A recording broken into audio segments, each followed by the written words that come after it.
धनी धन को भोगता थोड़ी, धन की रक्षा करता है। भोगने की क्षमता ही खो जाती। भोगने के लिए तो धन को छोड़ने की कला चाहिए।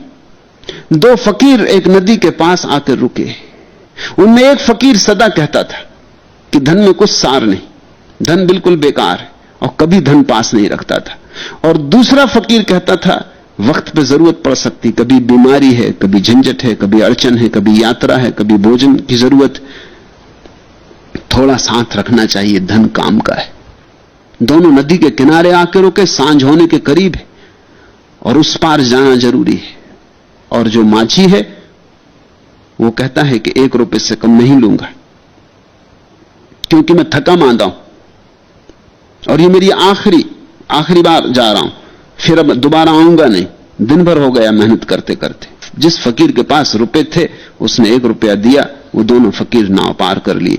जब नाव से उतरे तो जिसके पास रुपया था उसने कहा अब कहो, अब अपने विवाद को निर्णय कर लो।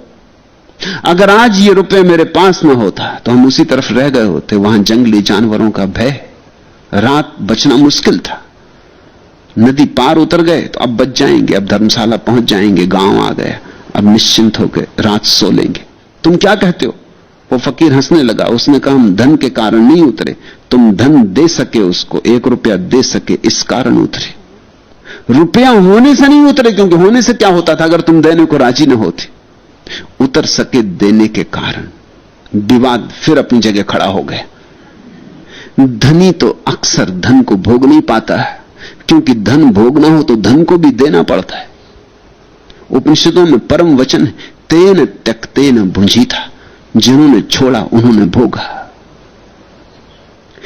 संसार में भी धन छोड़ो तो ही भोग सकते हो। यहां छोड़ना ही भोगने का सूत्र है। मगर ध्यान रखना, जो धन इकट्ठा करने लगता है वो खुद ही धन जैसा जड़ हो जाता है। जो पद की आकांक्षा में रहता है उसका अहंकार घना होता चला जाता है। तुम जो चाहोगे वही हो जाओगे।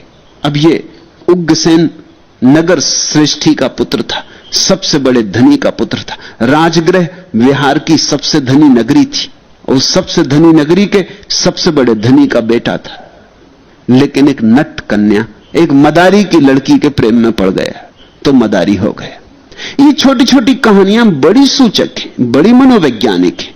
इनको तो ऐसे ही पढ़ लोगे तो इनका मजा, इनका स्वाद तुम्हें नहीं आएगा। इनमें धीरे धीरे उतरना। तुम जरा गौर करना, तुमने जिससे दोस्ती की है आखिर में तुमने पाया नहीं कि तुम उसी जैसे हो गए। दोस्ती की तो बात छोड़ो, किसी से दुश्मनी भी अगर कर ली तो भी उस जैसे हो जाओगे, क्योंकि उसी का चिंतन करोगे, उसी का हिसाब रखोगे। वो कैसी चालें चल रहा है वैसी चालें तुम चलोगे। उससे कैसे रक्षा करनी इसका विचार करते रहोगे। सदा उसका विचार करते करते तुम भी उस जैसे हो जाओगे। दुश्मन भी एक जैसे हो जाते हैं, क्योंकि दुश्मनी भी एक ढंग की दोस्ती है। नट कन्या के खेल को देखकर उस पर मोहित हो, उससे विवाह कर नटों के साथ हो लिया। सुसंस्कृत परिवार का बेटा ऐसे गांव गांव घूमने वाले सड़क छाप मदारियों के साथ हो गया। मोह गिराता है, मोह उठा भी सकता है। अगर बुद्ध जैसे व्यक्ति से मोह हो जाए तो तुम्हारी आंखें आकाश की तरफ उठने लगी। तुमने जमीन पर सरकना बंद कर दिया। बुद्ध को देखने के लिए ऊपर देखना पड़ेगा, चांद तारों की तरफ देखना पड़ेगा। जब मंसूर को सूली हुई वो खिलखिला के हंसने लगा, और किसी ने भीड़ में से पूछा कि मंसूर तुम्हारे हंसने का कारण, क्योंकि तुम मर रहे हो।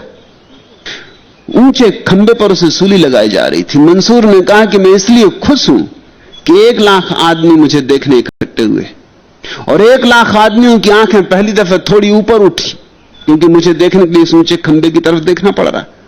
यही क्या कम है कि तुम्हारी आंखें जमीन में गड़ी गड़ी रही हैं सदा।